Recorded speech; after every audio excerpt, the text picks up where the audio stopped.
بسم اللہ الرحمن الرحیم، السلام علیکم۔ میں ہوں سیبی کاظمی، آپ دیکھ رہے ہیں فیس بک اور یوٹیوب۔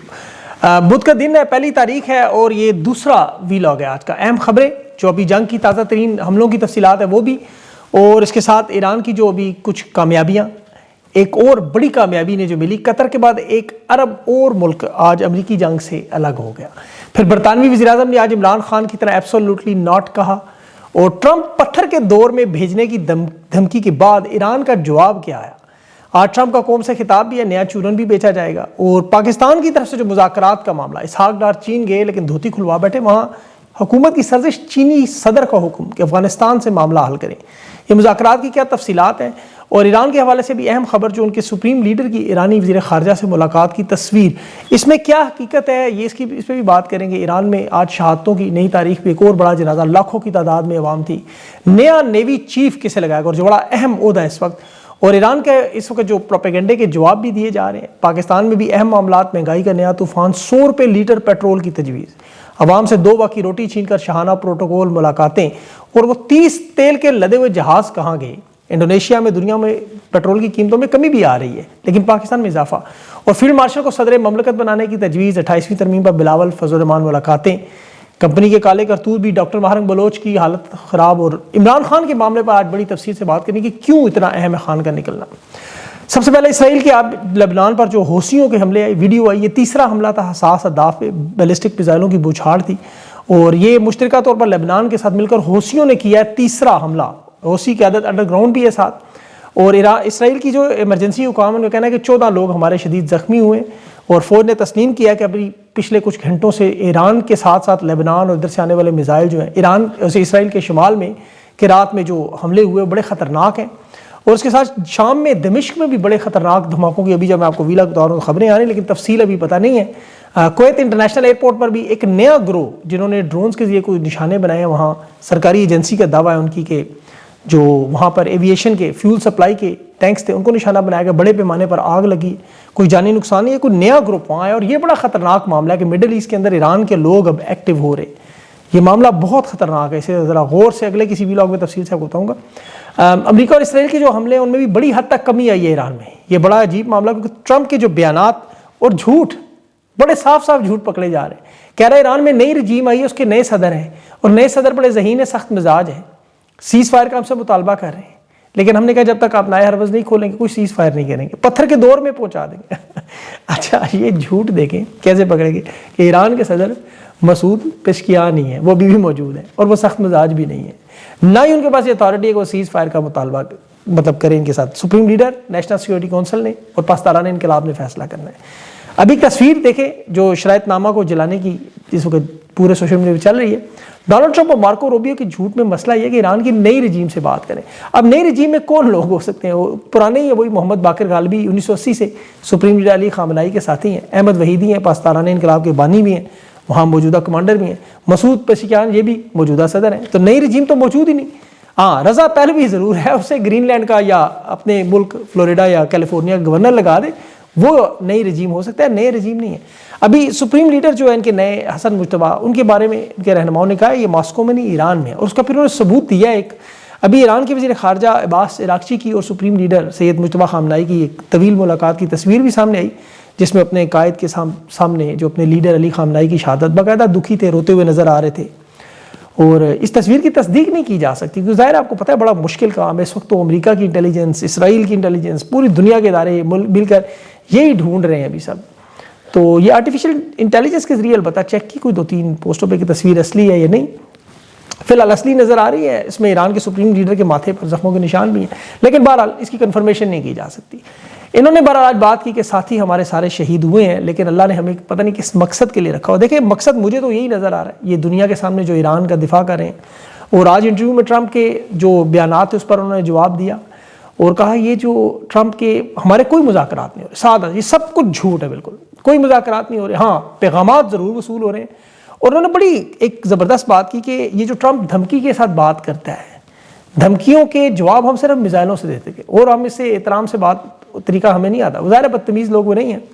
اب ٹرمپ کے بیان میں ایک بات آپ نے پڑھی ہوگی کہ ایران کو پتھر کے دور میں پہنچا دیں، یہ بات رچرڈ آرمٹیج نے اس وقت کے کمانڈو جنرل صدر پرویز مشرف کو کہی تھی. وہ موقع دکھاتا تھا اپنے ملک میں لوگوں کو یاد ہوگا, میزائل ماروں گا وہاں سے نظر نہیں آئے گا.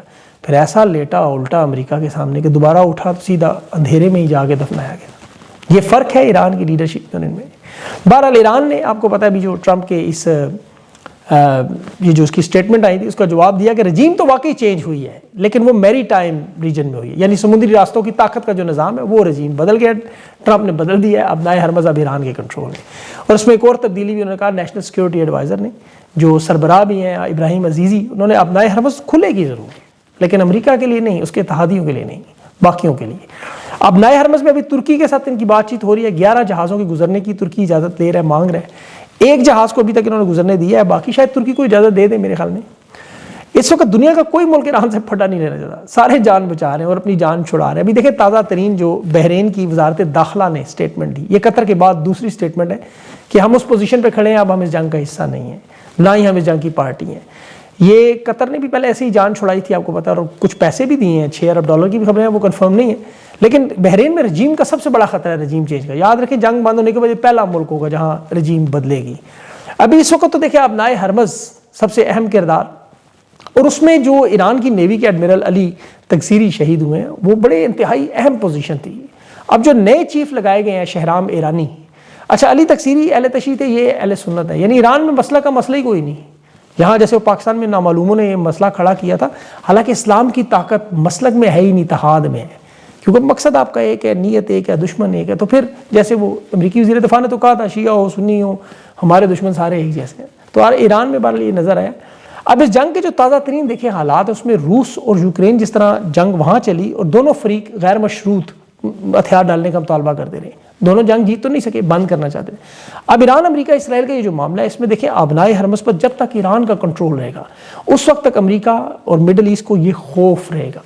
ٹرمپ جزیرہ خار پر قبضہ کرنا چاہتا ہے, ایران پر شہری تنصیبات پر حملہ کرنا چاہتا ہے, اس کے جواب میں کویت, دبئی اور سعودی عرب میں پانی کی فراہمی کو خطرے میں ڈالنا. یہ بری طرح پھنسے ہوئے. ٹرمپ کو یہ سمجھ نہیں آ رہی کہ اسے پتہ ہے اس چیز کا کہ جنگ وہ جیت نہیں سکتا اور وہ ہارنا بھی نہیں چاہتا, اس کے لیے پھر ظاہر معاہدہ ہے. اب ایران کی حکومت بھی جنگ نہیں چاہتی, جنگ کوئی بھی نہیں چاہتا, وہ بھی اسے لیکن ہمیشہ کے لیے ختم کرنا چاہتے ہیں. اس وقت جتنی بھی ان کے ڈیلز, وہ جو سارے معاملات ہیں, ان کی لیڈرشپ تو اس وقت شہادت کو مقدس فریضہ سمجھ رہی ہے. پھر ایسے حالات میں تو جنگ جیتی نہیں جا سکتی. سفارتکاری کے لیے جو دیکھیں اس وقت چین اور اقوام متحدہ ہیں. جنیوا میں ایران کو کمر پر چھرا گھونپا گیا, اسٹیو وٹکاف اور جیرڈ کشنر کے ساتھ جو معاملات تھے. عمان نے اس وقت ثالثی کروائی تھی.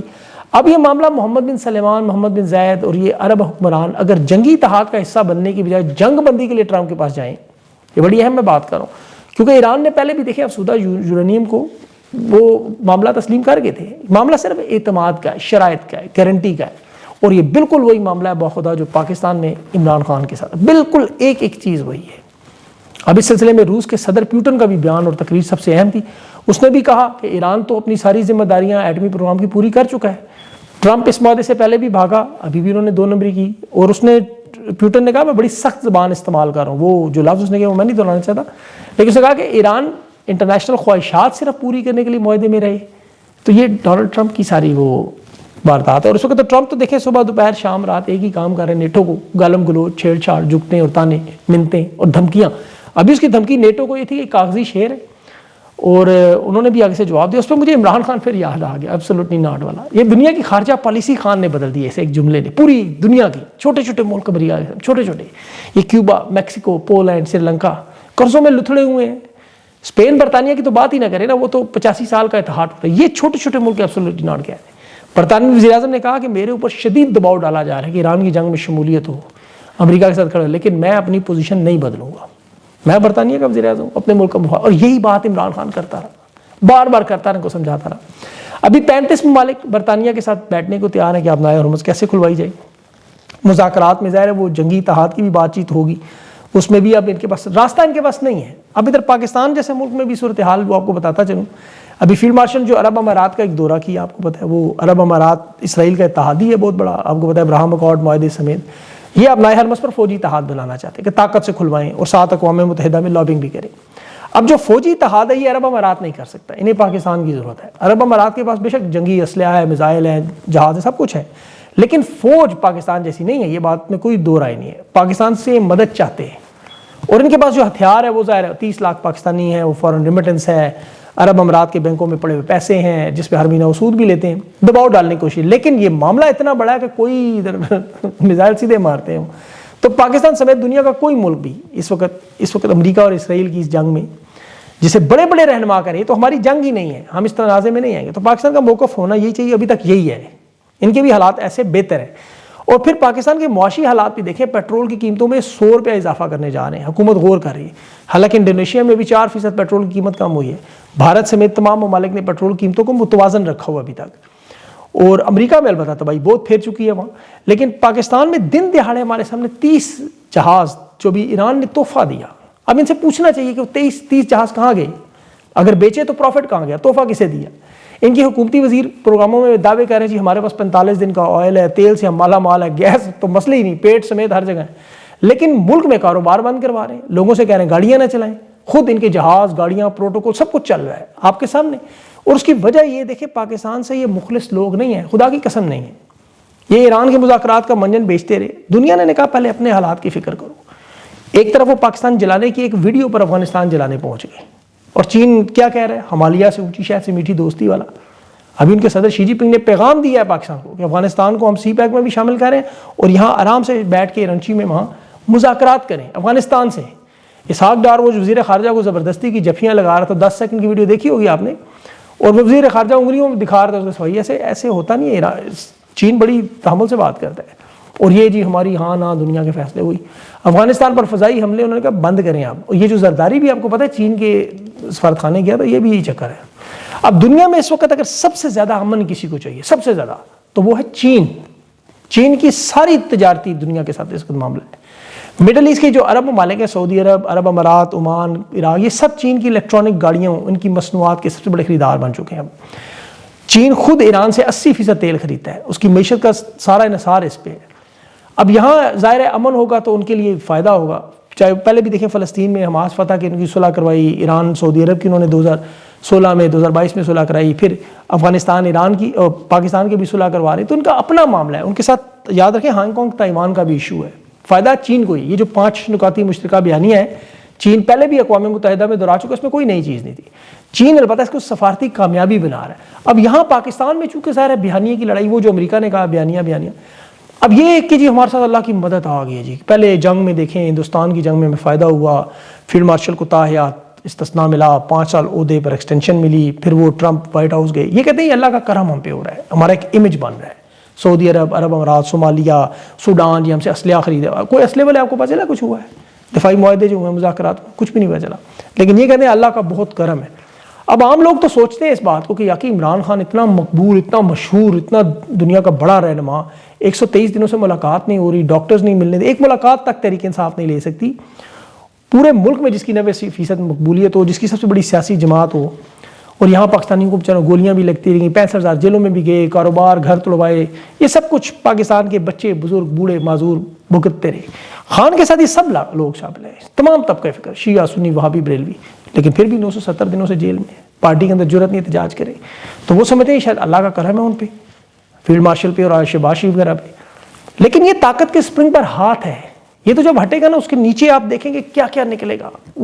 ان کی جو انکوائریاں ہوں گی، جو چیزیں آئیں گی آپ کے سامنے کہ اقتدار کے لیے انہوں نے ان 4 سالوں میں کیا کیا تباہی پھیلا دی. یہ اللہ کا کرم اقتدار میں موجود نہیں ہوتا.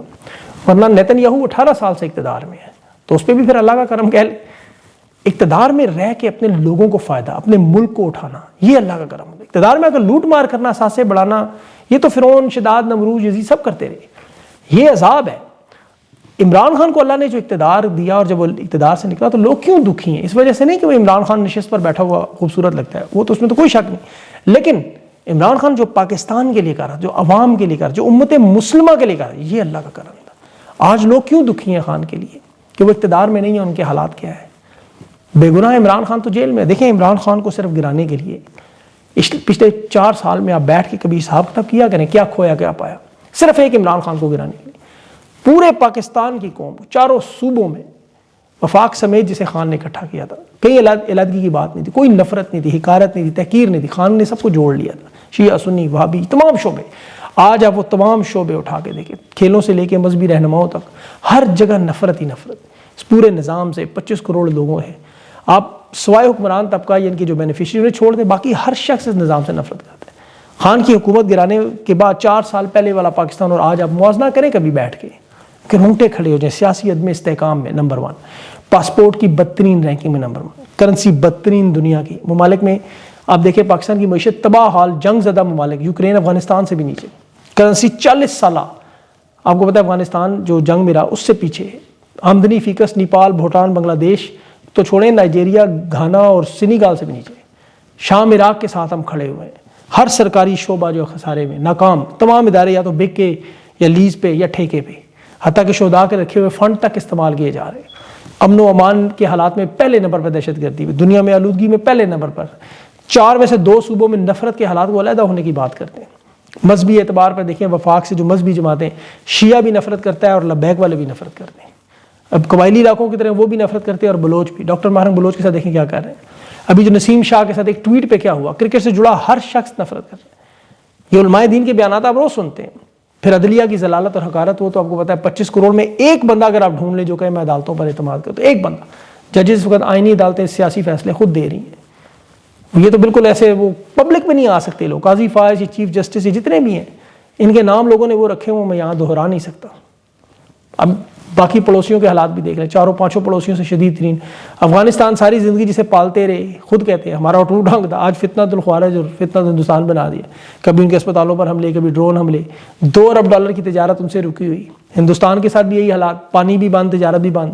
بنگلہ دیش نیا وزیر اعظم آتے ہی کیا کہہ گیا ذرا سنیں، وہی خواجہ آصف والی باتیں جس کی ساری، اور یہ کہتے ہیں اللہ کا کرم ہے۔ یہ کس طرح کا اللہ کا کرم ہے؟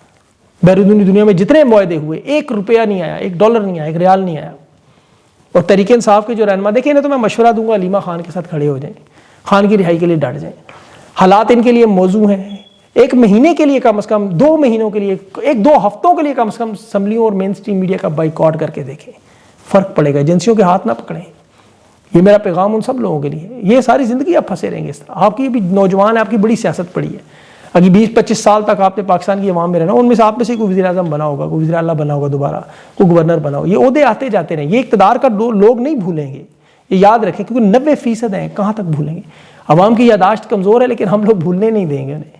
تو اس طرح نہ کریں، خان کے ساتھ وفا کریں، اپنے لیڈر کے ساتھ، اور یہ تحریک کے لیے جو 2 ہفتے 1 ہفتے کا معاملہ چھوڑیں، اللہ کا نام لے کر لوگ نکلتے ہیں نہ نکلتے وہ بعد میں دیکھی جائے گی، آپ تو کوشش کریں، اور پرامن انداز میں آپ کا حق ہے، حالات موزوں ہیں، یہ دباؤ میں آئیں گے، خان سے ملاقاتیں کروائیں گے، لائے انہیں خطرہ ہے خان سے ملاقات میں پہلا کام یہ نہ ہو جائے کہ خان اسمبلیوں سے استعفے کا کہہ دیں، پھر کیا کریں گے؟ انہیں سب سے بڑا مسئلہ یہ ہے، اور پھر ایران افغانستان پہ خان کی پالیسی نہ آ جائے، بس یہ سب سے بڑا خطرہ ہے ان کو۔